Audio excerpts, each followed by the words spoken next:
El cuarto precio que debemos pagar por ser discípulos de Cristo, según este pasaje, ¿verdad? Porque venimos leyendo en Lucas 9, 23, 26.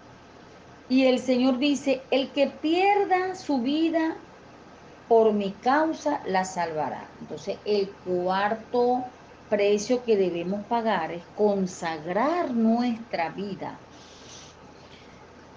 Las persecuciones, mi amado hermano, y los ataques del enemigo nunca van a dejar de existir. Siempre van a abundar en nuestra vida, especialmente a los que estamos sirviendo al Señor. El enemigo no va a quedarse quieto. El diablo no va a atacar a un cristiano ocioso, ni a un cristiano que se esconde en las paredes de la iglesia. Que no, yo no salgo, yo no salgo, no. Tampoco el diablo va a atacar al que esté muy cómodo en su casa, al que no quiere salir, el que no quiere hacer nada. El diablo no lo va a atacar porque ya él está allí inactivo. Ya para que el diablo lo va a tentar si ya no está haciendo nada por el Señor. Al diablo le interesa que no hagamos nada, que estemos quietos. Pero mi amado hermano, esto, esto nos hace cuando nosotros decidimos, porque es cuestión de decisión servir al Señor. Es cuestión de decisión, Dios no lo va a obligar.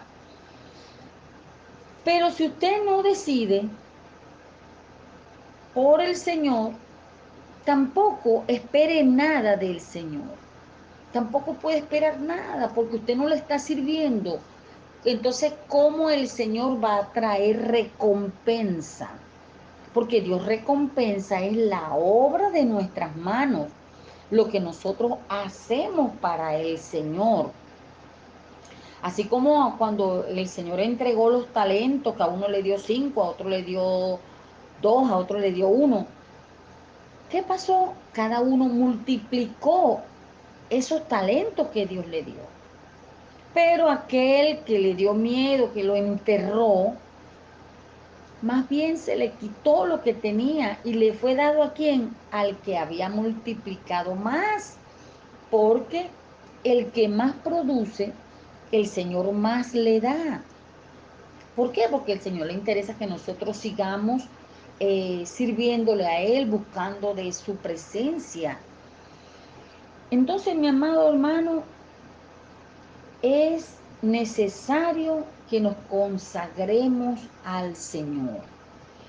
Allá Pablo decía en Gálatas 2:20, dice, ya no vivo yo, sino que Cristo vive en mí. Lo que ahora vivo en el cuerpo, lo vivo por la fe en el Hijo de Dios, quien me amó y dio su vida por mí. El Señor nos está llamando a consagrar nuestras vidas para Él. ¿Y qué es consagrar nuestra vida para Dios? Porque consagrar significa apartar, dedicar. Entonces, si nuestra vida no la consagramos, no la dedicamos para el Señor, para el servicio del Señor, ¿para quién la estamos dedicando y para quién la estamos consagrando? Porque consagrar es dedicar. Entonces, en todas las áreas de nuestra vida, nosotros, todos los aspectos de nuestra vida lo tenemos que consagrar al Señor día a día. Como decía Pablo, ya no vivo yo, mas Cristo vive en mí. O sea, es agradar al Señor en todas las áreas de nuestra vida. Le digo algo, no es fácil, no es fácil porque nosotros eh, venimos con muchas cosas del mundo, como les decía antes, pero tenemos el auxilio del Espíritu Santo que nos ayuda en todas las cosas. Porque el Señor desea que nosotros seamos santos. Santo no que le prendamos una velita, no, Señor. Ser santo es ser consagrado para Dios. Si usted trabaja, usted consagre su trabajo para Dios. Si usted está atendiendo su casa, atiéndalo como para el Señor. Consagre sus hijos, consagre su vida, dedíquelos al Señor. La Biblia dice que nosotros debemos ser santos. Nos dice allá en Primera de Pedro 1, 15, 16, dice, sino como aquel que os llamó es santo, sé también vosotros santos en toda vuestra manera de vivir, porque escrito está, sed santo porque yo soy santo. Hermano, la santidad no está pasada de moda, como muchos creen, no, ya yo acepté a Cristo y yo soy salva, siempre salvo, ya yo lo que haga, eso no me va. Pero mi amado hermano, el Señor nos está llamando a guardarnos en santidad. Si el Señor lo dice en su palabra, es porque es importante. Porque aun cuando sea un sacrificio que tengamos que hacer, sepa, mi amado hermano, que el Señor lo va a recompensar en este siglo y en el venidero. Dios va a traer recompensa a esa consagración que estamos haciendo para Él. Y Dios mismo nos va a librar del mal, porque el Señor dice que Él guarda en completa paz aquel cuyo pensamiento en Él persevera. Entonces eso trae recompensa. ¿Y qué queremos nosotros? Las recompensas que vienen de parte de Dios. Por esa recompensa es que nosotros tenemos que luchar y esforzarnos día a día por consagrar nuestras vidas a Dios. Porque en este mundo y en el venidero, cuando estemos en la presencia del Señor, vamos a recibir recompensa por esos sacrificios que hagamos, por todas las veces que no satisfacemos los deseos de la carne, sino que por amor al Señor hacemos lo que a Él le agrada. Entonces pensemos en eso y eso nos motiva a consagrarnos cada vez más al Señor. Amén.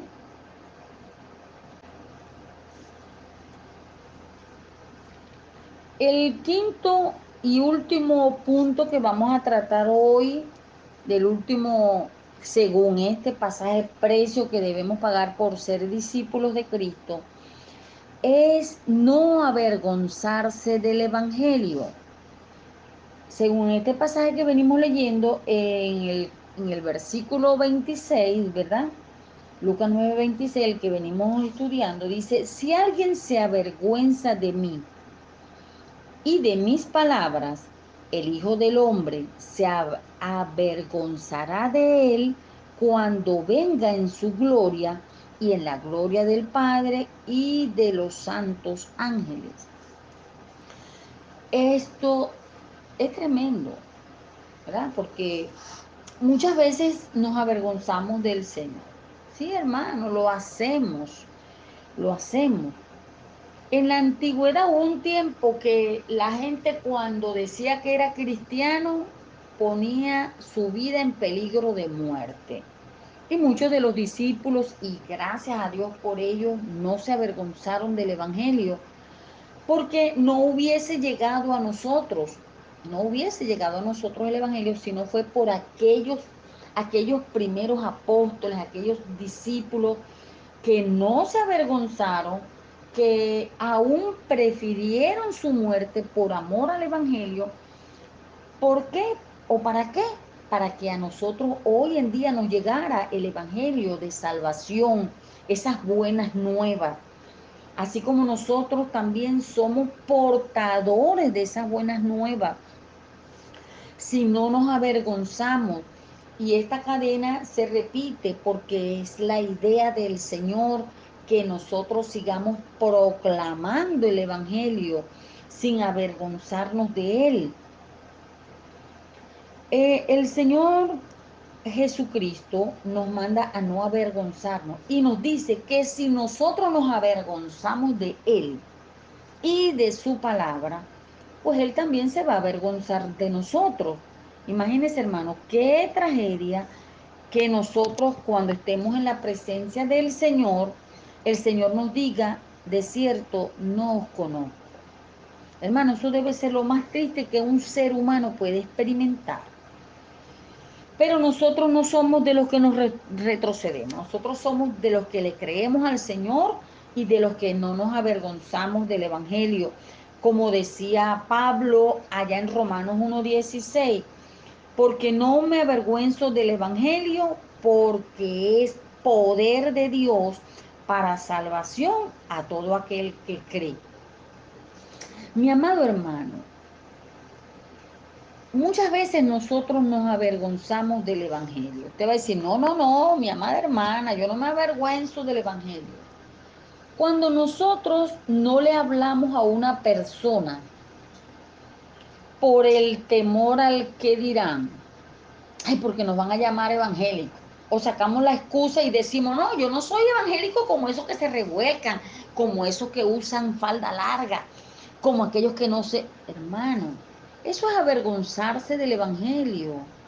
Si nuestros hermanos, para ellos dedican eso para el Señor, el usar falda larga, amén. Si esa es su manera de agradar al Señor, amén.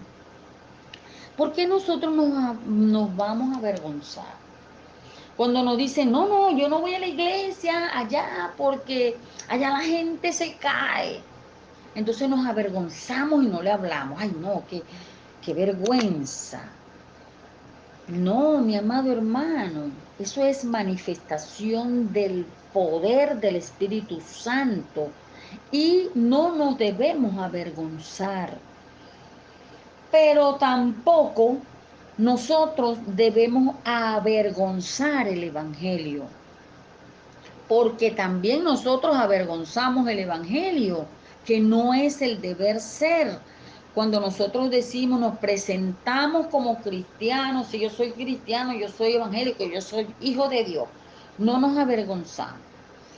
Pero a los 5 minutos ya estamos hablando mal, ya estamos diciendo grosería o ya estamos con una actitud que no es agradable a Dios. ¿No estamos nosotros avergonzando el Evangelio? Entonces, mi amado hermano, primero, no hay que avergonzarse del Evangelio porque es poder de Dios. Es el poder de Dios manifestando. No tenga pena en decirle a cualquier persona, hablarle de Jesucristo. No le dé pena, véngase, voy a orar por usted. Vamos a orar en plena calle. Entonces nos da pena porque ¿qué va a pensar la gente? Si oramos en público, ay, qué rayón, qué vergüenza, ese evangélico loco o ese fanático. ¿Por qué tenemos que avergonzarnos? El Señor Jesús hablaba a voz populi, predicaba. Y Pablo decía que él predicaba a tiempo y fuera de tiempo. Ese es el llamado que tenemos de hablar la palabra, de hacer demostración del poder de Dios. Eso es lo que Dios está anhelando, que en la calle hablemos del Señor abiertamente, que si es necesario orar, oremos y demostremos el poder de Dios que está en nosotros, porque el poder de Dios, ese mismo poder que levantó a Jesucristo de los muertos, ese poder que actuó en Jesús para levantar a Lázaro de entre los muertos, ese poder, mi amado hermano, está en nosotros. Pero ¿qué pasa? Que la vergüenza nos impide hacer demostración del poder de Dios. No es que el poder de Dios haya menguado o tenga limitaciones. Somos nosotros los que ponemos límite al poder de Dios que está en nosotros, porque el poder de Dios está en nosotros. Yo recuerdo una vez que yo salí a comprar algo por aquí cerca y yo venía caminando y de pronto siento que están la gente gritando y llorando. Yo, Dios mío, ¿qué pasó aquí? Cuando yo me acerco a la casa, todo el mundo llorando y gritando. Había un niño que estaba moradito, moradito, privado. Y yo me acerqué y antes de que lo metieran al carro, permiso, y le puse la mano en el nombre de Jesús, yo declaro vida sobre este niño. Y bueno, se llevaron al niño, lo agarraron, lo metieron al carro y los familiares que quedaron allí llorando y gritando. Yo no, no, un momentico, en vez de estar llorando y gritando, vamos a orar y vamos a declarar vida sobre este niño. Yo no sé, esta familia no era cristiana, ni mucho menos, pero a mí no me dio vergüenza el pararme y orar por ellos y orar con ellos. Y yo venía orando y reclamando la palabra del Señor. Entonces, de verdad que hubo una demostración del poder de Dios, porque luego ese niño se salvó.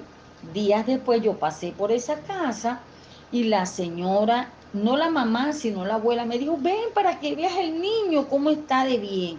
A mí me dieron ganas de llorar, pero de ver ese niño ya jugando como un niño normal, rozagante. Y dije yo, bueno, Señor, gracias porque tú demostraste que tú eres un Dios poderoso. Así que, mi amado hermano, el poder de Dios está en nosotros, pero no lo limitemos porque sintamos vergüenza o sintamos temor. Y bueno, si oramos por un enfermo y no se sana, no se sanará en ese momento, pero ya nosotros dimos demostración. Así que, mi amado hermano, esto es un ejercicio que debemos hacer diario, diario, de continuo. No avergonzarnos del Evangelio, porque es poder de Dios. Y también demostrar ese poder, demostrar ese poder. No sienta vergüenza ni le dé pena demostrar ese poder, porque el mundo está necesitando de que nosotros hagamos demostración del poder de Dios. Y nosotros somos esos canales que Dios quiere usar para mostrar su gloria. Así que, mi amado hermano, Dios le bendiga y le guarde. Estos eran los 5 puntos que quería compartir con ustedes. El precio de ser discípulo. Amén. Dios le bendiga.